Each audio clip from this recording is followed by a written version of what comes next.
주의! 이 채널은 자료와 연구에 기반한 오리지널 역사 분석을 제공합니다. 우리는 사건을 단순히 나열하지 않고 그 원인과 결과를 분석하며 자체 나레이션, 편집, 시각 자료로 이해하기 쉽게 설명합니다. 출처 목록은 설명란에 포함되어 있습니다. 즐겁게 시청해주세요. 다시 오신 것을 환영합니다. 오늘은 1945년 3월의 어느 오후, 단 하나의 교차로와 두 대의 전차, 그리고 1분도 채 안 되는 시간 안에 이어진 결정들을 살펴보겠습니다.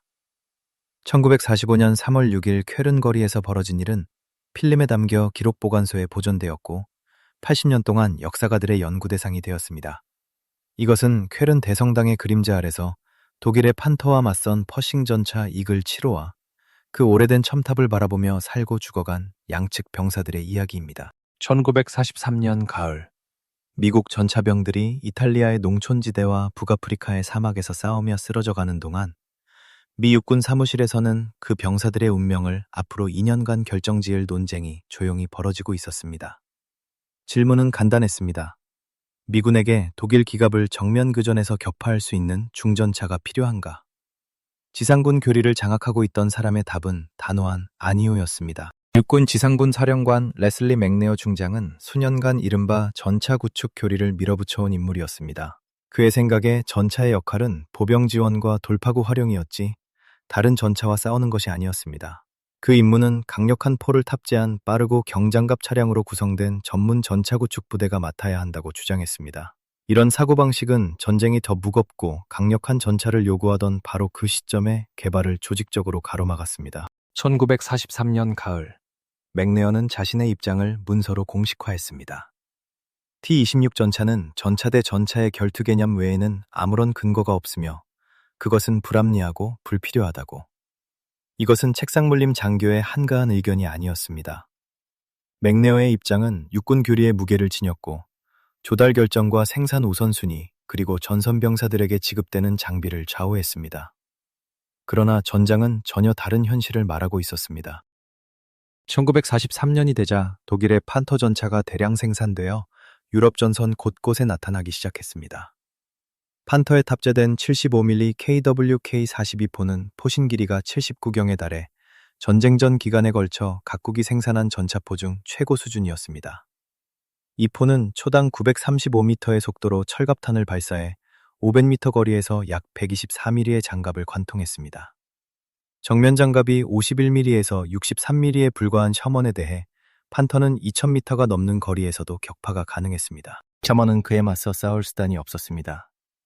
표준 75mm 포는 초기 독일 장갑에는 충분했지만 수직에서 55도 기울어진 판터의 80mm 전면 장갑판은 실질 두께가 약 140mm에 달해 정면으로는 사실상 무력했습니다.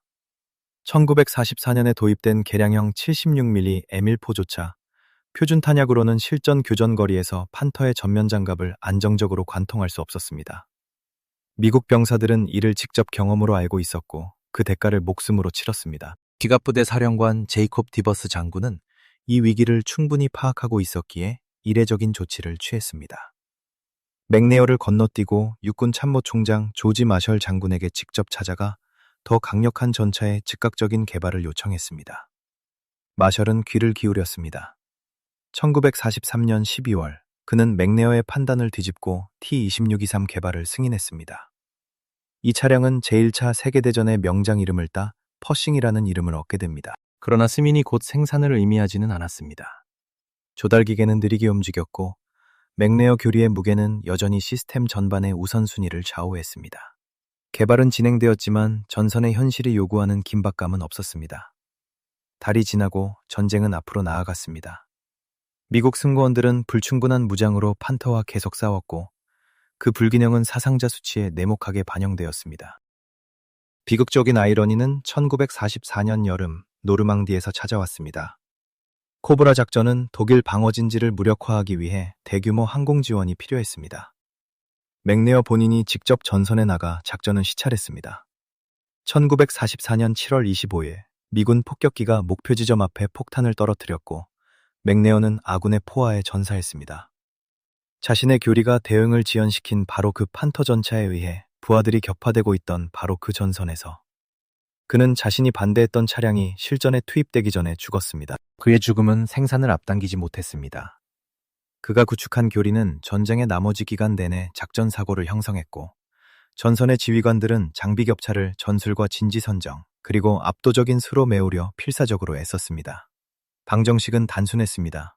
셔먼이 판터와 정면으로 맞닥뜨리면 대부분의 경우 결과는 이미 정해져 있었습니다. 1945년 2월 시점에 유럽에 도달한 T-2623 퍼싱은 겨우 20대였습니다. 수천 대의 전차가 투입된 대륙에서 단 20대. 이것들은 글래디언 반스 소장이 이끄는 제브라 기술 임무 아래 앤트워프에 하역되어 아헨 근처의 정비시설로 이송되었습니다. 이 임무는 본질적으로 실전평가 프로그램이었습니다. 실제 전투 조건에서 신형 전차가 독일 기갑과 싸울 때 어떤 성능을 발휘하는지 알아보는 통제된 시험이었습니다. 그 20대 중 하나에 이글7이라는 식별 명칭이 붙었습니다. 제3기갑사단 제32기갑연대 이지중대의 7번째 차량이었습니다. 이 승무원들은 1944년 9월부터 함께 싸우면서 한 번도 전차를 격파당한 적이 없었습니다. 노르망디, 프랑스를 관통하는 소모전, 그리고 아르덴 공세의 혹한속 혼란을 살아남았습니다. 1945년 3월, 그들은 라인 강변의 파괴의 대명사가 된 도시를 향해 나아가고 있었습니다. 바로 쾰른이었습니다. 1945년 3월 초 미군이 쾰른에 접근했을 때 이 도시는 이미 약 4년에 걸친 조직적인 공중폭격으로 황폐해진 상태였습니다. 전전 인구 약 80만 명을 자랑했던 독일 제4의 도시는 사방으로 펼쳐진 무너진 건물과 폭격으로 파인 도로, 잔해의 들판으로 뒤덮여 본래 모습을 거의 알아볼 수 없게 되어 있었습니다. 영국 공군은 전쟁 기간 중 쾰른에 대해 262차례의 개별 폭격 임무를 수행하며 34,700롱톤이 넘는 폭탄을 도시의 기반 시설과 산업, 주거지역에 퍼부었습니다. 공습은 집요하고 누적적인 효과를 발휘했습니다. 연합군 병사가 발을 들이기 전부터 블록마다, 지구마다 도시의 물리적 골격이 공중에서 해체되어 갔습니다. 1945년 3월 기준으로 남아있는 민간인은 약 2만 명, 전전 인구의 약 2.5%로 한때 유럽에 기능하는 대도시였던 폐허 속에서 살고 있었습니다. 마지막 공습은 이 사건의 불과 나흘 전인 1945년 3월 2일에 이루어졌습니다. 그럼에도 이 모든 파괴 위로 쾰른 대성당의 두 첨탑은 온전히 서 있었습니다. 완성까지 600년 이상이 걸려 1880년에 준공된 이 위대한 고딕 걸작은 공중폭격으로 14발의 직격탄에 맞았습니다. 석조 벽면은 그을리고 검게 변했으며 창문은 사라지고 외벽 일부가 손상되었습니다. 그러나 여전히 서 있었습니다. 주변 모든 것이 잔해로 변한 가운데 높이 솟아있는 두 첨탑은 역설적으로 전쟁 내내 연합군 폭격기들에게 항법 기준점이 되었습니다. 1945년 3월 초 쾰른의 군사 상황은 서부 전선에서의 독일 방어 능력이 더 광범위하게 붕괴되고 있음을 반영하고 있었습니다. 1944년 12월부터 1945년 1월 사이에 치러진 벌지 전투는 유럽 전선에서 독일의 마지막 대규모 공세였지만 실패로 끝났습니다. 국방부는 마지막 전략 예비를 모두 그 반격에 쏟아붓고 잃었습니다. 서부에 남은 것은 탄력을 얻어가는 연합군 공세에 맞서 고정진지를 지키려는 지치고 병력이 줄어든 부대들 뿐이었습니다. 쾰른을 방어하는 것은 제구기갑사단, 제3기갑척탄병사단, 제363 국민척탄병사단의 잔존 부대들이었습니다. 이들은 판처파우스트를 주무장으로 하는 폴크스슈트름 민병부대와 1945년 2월부터 쾰른 일대에 배치된 제106 기갑여단 펠테에른 할레의 잔존 병력으로 보강되었습니다. 도시 전체를 지키기 위해 남은 장갑 차량은 모든 종류를 합쳐도 20여 대에 불과했습니다. 영록상의 방어 책임자인 가울라이터 요제프 그로에는 이미 자신의 계산을 맞춰놓고 있었습니다. 미군의 마지막 시가지 돌입 전날 밤인 1945년 3월 5일 밤, 그로에는 보트로 라인강을 건너 마지막 한 발까지 지키겠다고 공언했던 이 도시를 버리고 달아났습니다. 그의 이탈은 도시 함락 직전 마지막 시간 동안 남은 병사들과 민간인들을 정치적 지도자 없는 상태로 내몰았습니다. 쾰른 공격은 라인강 서안 소탕을 위한 제1군의 럼버잭 작전의 일환으로 수행되었습니다. 주력 돌격 부대는 스피어 헤드라는 별명을 가진 제3기갑사단으로 모리스 로즈 소장이 지휘했습니다. 서쪽에서는 제104 보병사단이, 남부구역에서는 제구기갑사단이 제구보병사단과 함께 소탕을 진행했습니다. 여러 축을 따라 조율된 이 진격은 방어측을 점점 좁아지는 포위망 안으로 압축하기 위해 설계되었습니다. 제3기갑사단이 시가지 중심부를 향한 최종 돌입을 시작한 것은 1945년 3월 5일 오전 7시였습니다. 이글 7이 한종대의 선두에서 전진하고 뒤에는 세 대의 셔먼이 따랐습니다. 전차와 동행 보병은 하루 종일 서부지구를 돌파하며 주포와 기관총으로 건물을 제압하고 잔해가 쌓여 블록마다 도시 지형을 바꿔놓은 도로를 전진했습니다. 밤이 될 무렵 그들은 폐허가 된 시가지 깊숙이 밀고 들어간 상태였습니다. 3월 6일 아침, 동이 트자마자 진격이 재개되었습니다. 이글 7의 임무는 라인강과 호헨촐레른 다리에 도달하는 것이었는데 미군 정보에 따르면 다리가 아직 남아있을 가능성이 있었습니다. 종대는 펠로어 슈트라세, 프리젠 광장, 초이크하우스 슈트라세를 거쳐 시가지 중심부로 전진했습니다.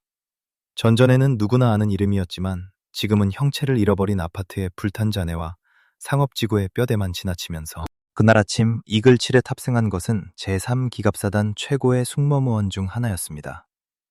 차량장 로버트 얼리 상사는 29세로 노르망디 이후 계속 싸워온 미네소타 출신이었습니다. 포수는 펜실베이니아주 레아이턴 출신의 21세 클래런스 스무이어 하사로 카본 카운티 탄광지대 출신의 독일계 미국인이었습니다.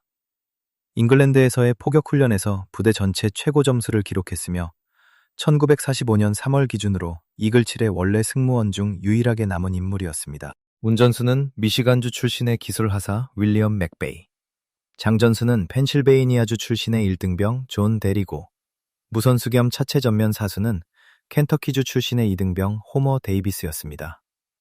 이 5명은 전투 속에서 쌓아온 수개월의 경험을 공유하고 있었습니다. 포화 속에서 함께 움직이는 법을 익혔고 말없이 의사를 전달했으며 오차가 몇 분의 1초 단위로 목숨을 가르는 상황에서 서로의 본능을 믿었습니다. 그날의 최종 국면이자 가장 잘 기록된 교전이 시작되기 전 대성당에서 약 1km 서쪽의 크리스토프 슈트라세에서 인간적인 비극이 펼쳐졌습니다. 오전 11시경 이글 7은 사거리에서 독일 4호 전차와 마주쳤습니다. 제106기갑여단 소속의 이 전차는 그날 아침 호헨촐레른 다리를 건너 게레온 화물역으로 향하고 있었습니다. 두 전차가 교차로를 사이에 두고 대치한 바로 그 순간 어느 쪽도 의도하지 않았고 막을 수도 없었던 일이 벌어졌습니다. 민간 번호판을 단 검은색 오펠 세단 한 대가 양측의 포화 한가운데로 곧장 달려들어온 것이었습니다. 운전자는 지역의 식료품점 주인 미하엘 델링이었습니다. 조수석에는 그의 26세 직원 카타리나 에서가 타고 있었습니다. 퍼싱의 7.62mm 기관총과 독일 전차의 기관총이 동시에 그 차량을 향해 발사되었습니다. 양측 승무원 모두 민간 차량을 군용 또는 참모형 차량으로 오인한 것이었습니다. 델링은 즉사했습니다. 카타리나는 중상을 입었지만 초기 총탄을 버텨냈습니다. 병사들과 함께 전진하던 통신대 차량병 짐 베이치가 그 장면을 필름에 담았습니다. 약 1시간 뒤 미군이 그녀에게 도달했을 때 위생병들이 응급처치를 했지만 그녀는 이후 사망했습니다. 그녀는 쾰른의 프리트호프 제이치첸 모르겐 묘지 공동묘에 매장되었고 신원 미상의 사망자라고 적힌 낮은 나무 십자가만 세워졌습니다. 그녀의 신원은 60년 이상 밝혀지지 않았습니다. 오후 1시경 도시 전체에 거대한 폭발음이 울려 퍼졌습니다. 제106기갑여단의 독일 공병대가 호헨촐레른 다리를 폭파하면서 대성당의 두 첨탑 사이로 검은 연기 기둥이 솟아올랐습니다. 수년간의 연합군 폭격도 견뎌낸 다리가 몇 초 만에 사라졌습니다. 그것을 지켜야 할 군대 자신의 손으로. 서쪽 강변에 남아있는 독일 기갑부대에게는 이제 퇴로가 없었습니다. 쾰른에 남은 전차들은 라인강을 건널 가능성 없이 그 자리에서 싸워야 했습니다. 이글 7이 크리스토프 슈트라세에서 민간 차량 사고 수습에 묶여있는 동안 전투의 무게중심이 한 블럭 남쪽으로 이동했습니다. 제32기갑연대 F중대가 평행 축인 코메디엔 슈트라세를 따라 동쪽 대성당 방향으로 전진하고 있었습니다. 두 대의 셔먼이 잔해 속을 밀고 나아갔습니다. 선두 차량은 76mm 포를 탑재한 M4A1이었고 위스콘신주 15위건 출신의 26세 칼 켈러 소위가 지휘하고 있었습니다. 켈러는 경험이 없는 사람이 아니었습니다. 두 차례 부상을 입었고 노르망디에서의 용맹으로 은성 훈장을 받았으며 쾰른 전투 불과 약 2주 전에 전장 승진을 한 인물이었습니다. 이 특정 전차를 지휘하기 시작한 것은 겨우 8일 전이었습니다. 두 대의 셔먼은 코메디엔 슈트라세의 안드레아스 클로스터 교차점 근처 대성당 광장에서 약 120m 지점에 도달했습니다. 거대한 잔해 더미가 앞길을 막았습니다. 그들은 불도저 전차를 요청하고 도로에서 대기했습니다. 종대에는 제165 사진통신중대의 짐 베이츠와 Stars and Stripes지에 앤디 루니 상사를 포함한 기자들과 사진 기자들이 동행하고 있었습니다. 루니는 훗날 미국 TV 프로그램 60미니츠의 논평가로 널리 알려지게 될 인물이었습니다. 30초 뒤에 자신들 눈앞에서 무슨 일이 벌어질지 두 사람 중 아무도 알지 못했습니다. 켈러의 샤먼을 파괴한 독일 판터는 쾰른 중앙역 지하 노면전차 터널 안이나 그 근처 대기하는 미군에서 약 340m 거리에 자리 잡고 있었습니다. 지휘를 맡은 것은 비렐름 바르텔보르트 중위였습니다. 뛰어난 용맹에 수여하는 육군 명예훈장 클래스프 보유자인 노련한 전차장교였습니다. 바르텔보르트는 뒤에서 다리가 무너지는 것을 지켜봤습니다. 테러가 없다는 것을 알았습니다. 더 이상 싸울 수 없게 될 때까지 이 진지에서 싸울 수밖에 없었습니다. 판터의 장포신에서 발사된 75mm 포탄 두 발이 연속으로 켈러의 셔먼을 가격했습니다. 착탄 지점은 불과 몇 센티미터 차이였습니다. 실전 조건에서의 탁월한 사격 솜씨였습니다. 포탄은 포탑과 차체를 관통했습니다. 운전수 1등병 줄리언 패트릭은 1921년 4월 29일생으로 네 형제 모두 동시에 복무 중이던 가정의 막내였는데 즉사했습니다. 장전수 기술하사 커티스 스피어 21세도 그 옆에서 죽었습니다. 켈러의 왼쪽 다리는 폭발로 무릎 아래가 절단되었습니다. 통신대 카메라는 켈러가 차장 해치에서 기어나오는 모습을 담았습니다. 소총을 손에 쥔 채 엔진 덮개에서 미끄러져 돌바닥에 쓰러지는 모습을. 그는 근처의 폭탄 구덩이로 옮겨졌고 앤디 루니를 포함한 병사들이 다리에 지혈대를 감으려 했습니다. 켈러는 그 자리에서 사망했습니다. 26세였습니다. 세 번째, 75mm 포탄이 두 번째 샤먼의 오른쪽 무한궤도를 직격해 주행불능 상태로 만들었습니다. 그 승무원들은 신속히 차량을 버렸습니다. 판터는 이후 터널 구역에서 마르첼렌 슈트라세 교차점으로 앞으로 이동해 미군 진지에 약 220m 더 가까워졌습니다. 포시는 여전히 코메디엔 슈트라세를 향한 채 다음 표적을 기다렸습니다. 상황은 교착 상태였습니다. 그 거리에서 살아남은 어떤 셔먼도 실전적인 성공 가능성을 가지고 판터와 정면으로 교전할 수 없었습니다. 셔먼 격파 소식이 무선을 통해 이지중대 종대에 전달되었습니다. 보고는 짧고 사실적이었습니다. 대성당 광장의 판터 한 대, 코메디엔 슈트라세의 셔먼들은 전멸. 짐 베이츠가 이글7의 포탑에 올라 로버트 얼리 상사에게 아는 것을 전했습니다. 얼리는 즉시 상황이 무엇을 요구하는지 파악했습니다.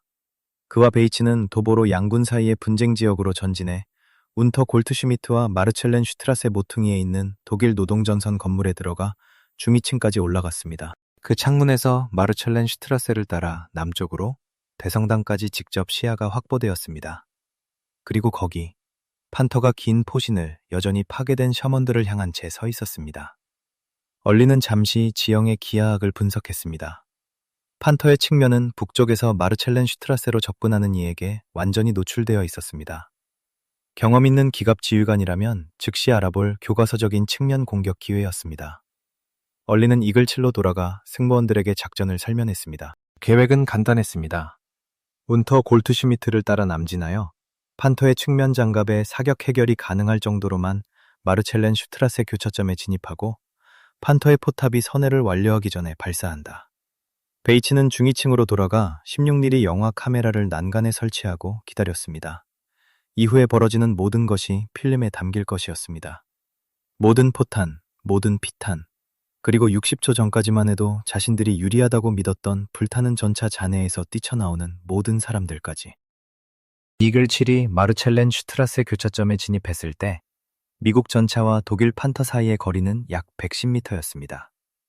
기갑전의 맥락에서 이것은 사실상 근거리나 다름없었습니다. 이 거리에서 교전의 결과를 결정하는 것은 탄도 성능도 장갑 사양도 아닌 인간의 의사결정 속도였습니다. 먼저 발사한 사람과 그렇지 않은 사람을 가르는 1초의 몇 분의 1이 전부였습니다. 짐 베이츠는 이미 노동전선 건물 중위층의 정위치에 있었고 16mm 카메라는 난간에 고정되어 시야가 마르첼렌 슈트라세 전체 길이를 따라 대성당 광장을 향해 정렬되어 있었습니다. 그는 나중에 대기 시간이 영원처럼 느껴졌다고 회상했습니다. 어느 순간 그가 잠시 자리에서 벗어났습니다. 그 움직임이 판터 승무원 중 누군가의 주의를 끌었다고 그는 생각합니다. 독일 전차의 포탑이 그가 서 있던 교차점 방향으로 선회하기 시작했기 때문입니다. 그때 등 뒤에서 이글7이 도로를 달려오는 소리가 들렸습니다. 운전수 윌리엄 맥베이가 퍼싱을 운터 골트슈미트를 따라 전진시켜 마르첼렌 슈트라세로의 회전을 시작했습니다. 차체 전면 우측에 앉아있던 무선수 호머 데이비스가 이글 7승무원 중 가장 먼저 판터를 본 사람이었습니다. 그는 또한 매우 긴 한순간 동안 판터의 75mm 포신을 정면으로 들여다본 첫 번째 사람이기도 했습니다.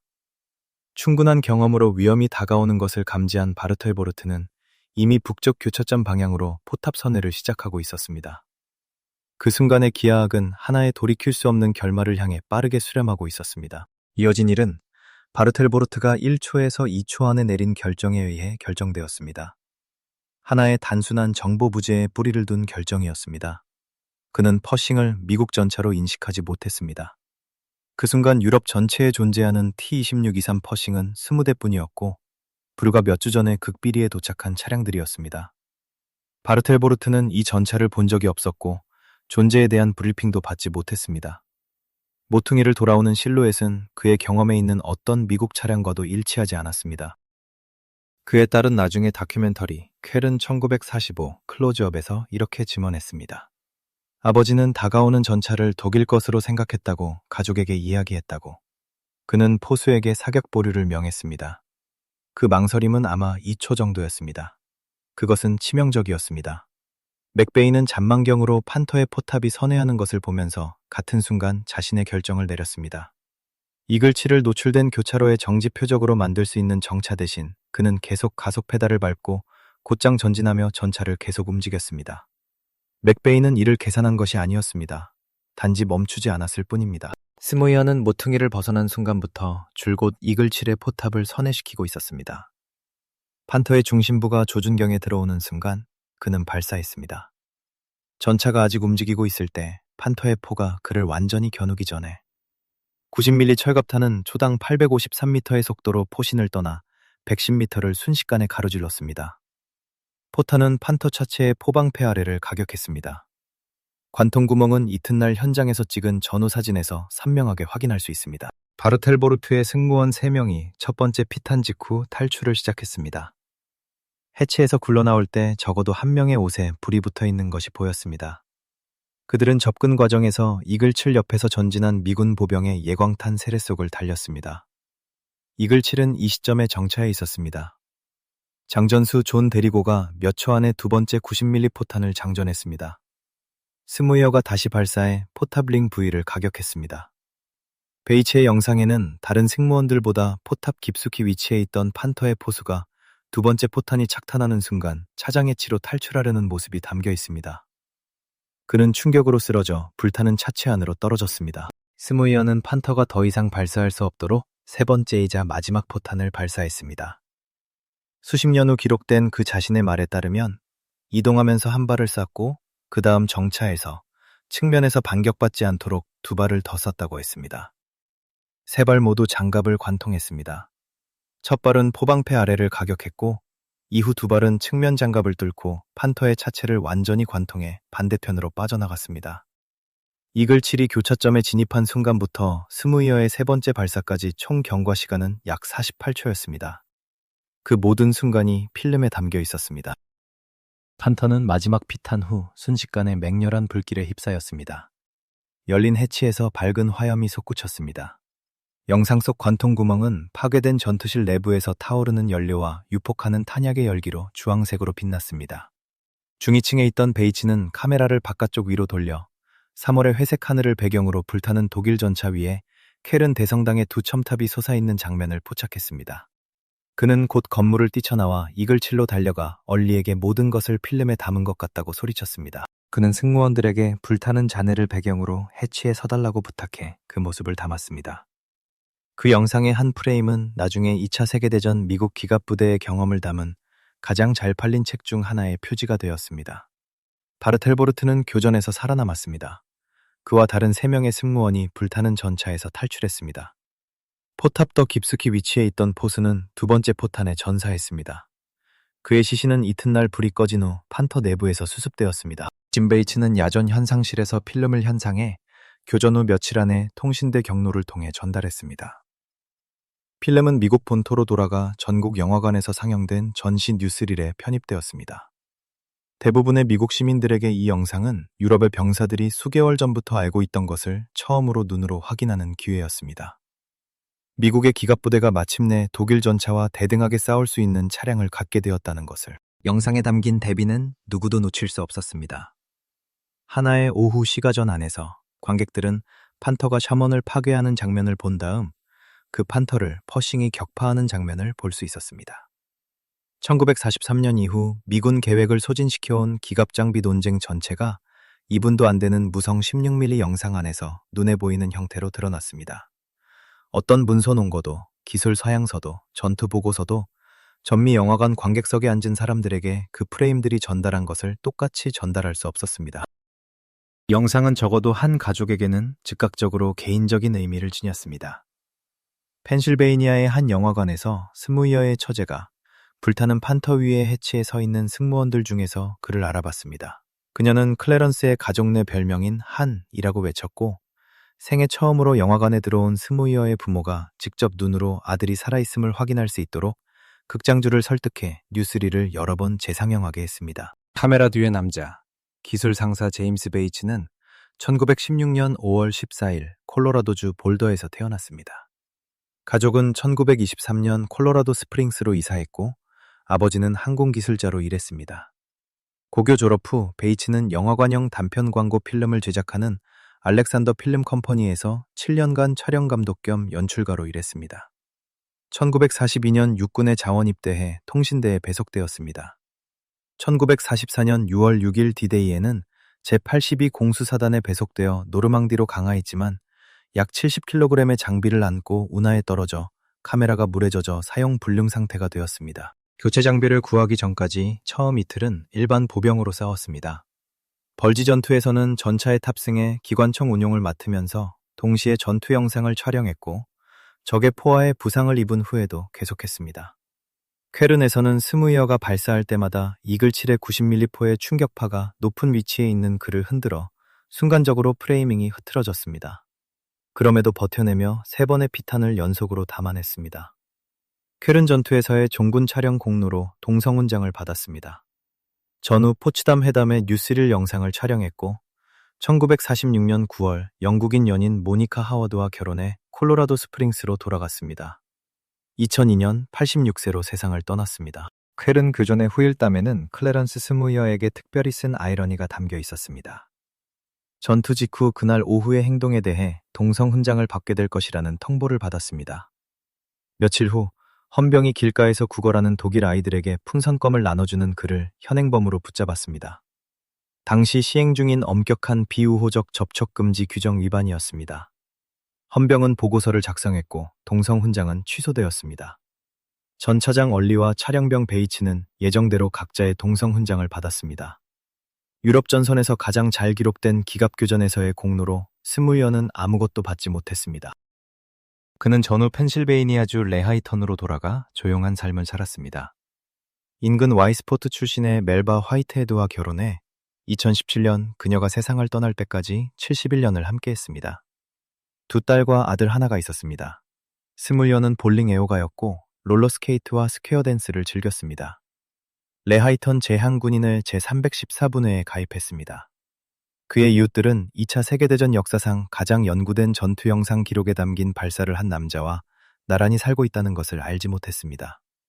그는 쾰른에서 있었던 일을 좀처럼 이야기하지 않았습니다. 자신의 교전 영상을 처음 본 것은 1996년으로 파이크스피크 도서관 지구가 제작한 짐 베이츠에 관한 다큐멘터리 비디오 테이프를 받았을 때였습니다. 그 많은 세월이 지난 후 처음으로 그 영상을 봤을 때 전신에 소름이 돋았고 그날의 감정들이 모든 것이 한꺼번에 즉시 되살아났다고 그는 말했습니다. 취소된 훈장의 부당함은 2019년 출판된 저서 스피어헤드를 집필하던 작가 애덤 마코스가 발견했습니다. 마코스는 베이츠의 영상과 관련 기록 자료를 군 심사위원회에 제출하고 수여 복원을 위한 캠페인을 벌였습니다. 제향 군인 단체들이 지지를 표했습니다. 비우호적 접촉 금지 규정 위반이 기록으로 남은 전투용맹에 대한 표창을 무효화해서는 안 된다는 주장이었습니다. 육군은 동의했습니다. 2019년 9월 18일 전투로부터 74년 후 당시 96세였던 스무이어는 워싱턴 국립 2차 세계대전 기념관에서 열린 식에서 용감 표창 동성훈장을 받았습니다. 그에게는 펜타곤에서 책에 서명하러 간다고 말해져 있었습니다. 도착해서 모인 군중과 전시된 셔먼 전차, 그리고 기다리는 군 관계자들을 본 그는 압도되었습니다. 역시 레하이턴 출신인 피터 세머노프 소령이 그의 가슴에 훈장을 달아주었습니다. 동시에 이글칠의 나머지 승무원들에게는 추서로 동성훈장이 수여되었습니다. 호머 데이비스의 훈장은 아들 척이, 존 데리고의 훈장은 아들 존 주니어가, 윌리엄 맥베이의 훈장은 아들 짐이 대신 받았습니다. 쾌른 전투 내내 제3기갑사단을 지휘하고 훈련평가 중 직접 스무이어의 사격을 지켜봤던 모리스 로즈 소장은 대성당 결투 24일 후에 전사했습니다. 1945년 3월 30일, 그의 지프가 모퉁이를 돌다가 독일 전차와 정면으로 맞닥뜨렸습니다. 로즈는 그 조우에서 총에 맞아 전사하여 유럽 전선에서 적의 행동에 의해 전사한 최고의 미국 장교가 되었습니다. 그는 자신의 사단이 싸워 도달하고자 했던 라인강 도하를 보지 못하고 세상을 떠났습니다. 전투에서 거의 70년이 지난 후 두 노인이 재건된 쾰른의 거리를 나란히 걸었습니다. 한 명은 미국인, 한 명은 독일인이었습니다. 두 사람 모두 세월이 지나도 옅어지지 않는 무언가를 지니고 있었습니다. 2013년 작가 애덤 마코스는 당시 89세로 지팡이를 짚고 걷던 클래런스 스무이어와 함께 전쟁 이후 처음으로 쾰른을 찾았습니다. 교전이 펼쳐진 바로 그 거리들을 걸었습니다. 민간인 사고가 발생한 크리스토프 슈트라세에서 판터가 불탔던 마르첼렌 슈트라세 교차점까지. 주변 도시의 모습은 1945년의 자네들판과는 거의 닮은 데가 없었습니다. 70년에 가까운 재건이 폐허 지역을 현대적인 상업 건물과 보행자 구역으로 바꿔놓았습니다. 그러나 스무이어는 어떤 것들을 알아봤습니다. 특정 거리의 각도, 한때 조준경을 통해 관측했던 위치들. 이 거리에서 보면 완전히 다른 세상처럼 느껴지는 3월 초 어느 아침에 위험이 다가왔던 방향들을. 그 방문 중 마코스는 두 사람 모두 젊었을 때는 예상하지 못했던 만남을 주선했습니다. 스무이어는 구스타프 샤에퍼를 만났습니다. 1945년 3월 6일 오전 크리스토프 슈트라세에서 이글칠과 교전한 4호 전차의 차체 전면 사수였던 독일 청년이었습니다. 샤에퍼는 이제 노쇠하고 백발이 된 늙은 남자가 되어 수십 년에 걸쳐 자신만의 무언가를 짊어지고 있었습니다. 두 사람은 70년 가까이 똑같은 미해결 질문을 안고 살아왔습니다. 자신들 중 누구의 기관총탄이 검은색 오펠 세단을 맞췄는가? 어느 쪽이 미하엘 델링을 죽이고 카타리나에서에게 치명상을 입혔는가? 쾰른 기자 헤르만 라인도르프의 꼼꼼한 조사가 그날 아침의 사건들을 다큐멘터리로 만들어 마침내 더 넓은 역사 공동체의 관심을 끌기 전까지 두 사람 중 누구도 자신의 죄책감에 대해 공개적으로 말한 적이 없었습니다. 라인도르프는 20년 이상을 연합군과 독일 양측 기록 보관소를 뒤지고 통신대 영상의 얼굴을 프레임 하나하나 확인하고 군 기록을 추적하고 유족 인터뷰를 수행하면서 현존하는 증거가 허용하는 한의 정확도로 크리스토프 슈트라세의 사건 전 경위를 재구성했습니다. 60년 이상의 익명 끝에 카타리나에서의 신원을 밝힌 것도 그의 작업이었고 이후에 이어진 모든 것의 토대를 제공한 것도 그의 다큐멘터리였습니다. 스무이어는 샤에퍼에게 손을 내밀며 전쟁은 끝났고 이제 친구가 될 수 있다고 말했습니다. 샤에퍼는 독일어로 대답했습니다. 그렇습니다. 좋습니다. 라고. 샤에퍼는 스무이어에게 그녀의 차를 쏜 사람이 자신일 수도 있다고 생각한다고 말했습니다. 자신은 스무이어를 향해 사격하고 있었고 스무이어는 자신을 향해 사격하고 있었습니다. 그녀는 그 한가운데로 달려들어왔습니다. 두 사람은 아직도 몰랐고 어느 총탄이 그녀를 맞췄는지 확실하게 알 방법도 영원히 없었습니다. 그러나 샤에퍼가 자신의 죄책감을 말로 표현하는 것을 들으면서 스무이어 안에서 70년간 조용히 짊어져 온 무언가가 가벼워졌습니다. 죄책감은 책임의 확인을 필요로 하지 않았습니다. 민간 차량이 교차 포화 속으로 달려들어온 어느 아침의 기억에 달라붙어 두 젊은 병사가 한 명은 미국인, 한 명은 독일인으로서 이미 벌어지고 있는 것을 막을 방도가 없었던 그 아침의 기억에 달라붙어 그냥 존재하고 있었을 뿐이었습니다. 두 노인은 함께 프리트호프 제이츠 챈모르겐 묘지를 찾아 카타리나에서가 이름 없는 나무 십자가 아래 붙여있는 공동묘에 노란 장미를 바쳤습니다. 이후 스무이어는 쾰른 대성당 안에서 그녀를 위해 촛불을 켜고 자신의 총탄이 그녀를 다치게 했다면 용서해달라고 조용히 말했습니다. 마코스는 에서의 생존 유족들과의 저녁 자리도 마련했습니다. 당시 83세의 조카 레니와 가족 역사가 마르크 히에로니무스가 자리를 함께했습니다. 고모에게 일어난 일에 대해 스무이어를 원망하는지 묻자 히에로니무스는 대답하기 전에 잠시 머뭇거렸습니다. 그는 이렇게 말했습니다. 그렇기도 하고 아니기도 하다고. 그 규모의 전쟁에서 수백만 명 중 한 사람의 죽음에 대한 진정한 개인적 책임이 있을 수 있는가라고. 그는 그렇지 않다고 생각했습니다. 에서의 조카 중 한 명이 스무이어를 똑바로 바라보며 말했습니다. 전쟁을 시작한 사람들이 카타리나를 죽인 것이라고. 스무이어와 샤에퍼는 샤에퍼가 살아있는 나머지 세월 동안 편지를 주고받았습니다. 두 사람이 각자 안에서 알아보지만 정확히 이름 붙일 수 없는 무언가를 공유한 비극과 서로에 대한 탐색으로 묶인 두 전적군이었습니다. 샤에퍼가 스무이어에게 보낸 마지막 메시지에는 다음 생에서는 적이 아닌 전우가 되기를 바란다는 소망이 담겨 있었습니다. 구스타프 샤에퍼는 2017년 세상을 떠났습니다. 클래런스 스무이어는 독일에서 열린 그의 장례식에 꽃을 보냈습니다. 결코 그를 잊지 않겠다고, 전우로서 서명해서. 통신대의 오리지널 영상은 국립기록보관소의 기록군 111에 보존되어 있습니다. 이 영상은 다큐멘터리에 사용되었고 군사사 프로그램에서 연구되었으며 스무이어가 1945년 3월 어느 봄날 오후에 방아쇠를 당겼을 때 아직 태어나지도 않았던 수백만 명이 시청했습니다. 클래런스 스무이어는 2022년 9월 30일 펜실베이니아주 앨런타운의 자택에서 세상을 떠났습니다. 99세였습니다. 그는 쾰른 대성당 전차결투에서 미국 측과 독일 측을 모두 합쳐 마지막으로 살아남은 참가자였습니다. 그해 10월 6일 펜실베이니아주 카본 카운티의 레하이 묘지에 완전 군사 예우로 안장되었습니다. 배고픈 아이들에게 사탕을 줬다는 이유로 빼앗긴 표창을 돌려받을 때까지 살았습니다. 카타리나에서의 무덤에 노란 장미를 바칠 때까지 살았습니다. 한때 죽이려 했던 남자의 손을 잡고 친구라고 부를 때까지 살았습니다. 쾰른 대성당의 두 첨탑은 오늘도 1945년 3월 그 오후와 똑같이 도시 위에 솟아 있습니다. 이글칠이 판터와 맞섰던 교차점은 재건되어 변해 있습니다. 켈러가 숨진 자리에도 판터가 불탔던 자리에도 공식적인 기념물은 없습니다. 도시는 거기서 무슨 일이 있었는지 모른 채 그 공간을 중심으로 움직이고 있습니다. 그러나 영상은 남아 있습니다.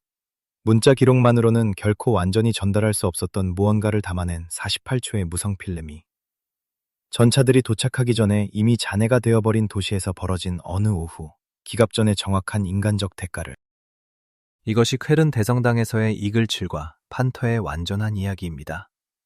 기계와 교리의 이야기이며 1초의 몇 분의 1로 측정된 개인의 결정들에 관한 이야기이고 1945년 3월 어느 아침의 무게를 평생 짊어지고 살아간 사람들의 이야기입니다. 역사가 전쟁의 대가를 이토록 명확하게 기록해주는 경우는 드물며 수십 년 후에 이어지는 인간적 청산을 보여주는 경우는 더욱 드뭅니다. 끝까지 시청해주셔서 진심으로 감사합니다. 이런 꼼꼼하게 조사된 역사 콘텐츠를 원해서 찾아오신다면 채널 구독을 부탁드립니다. 아직 전해드릴 이야기가 많이 남아 있습니다.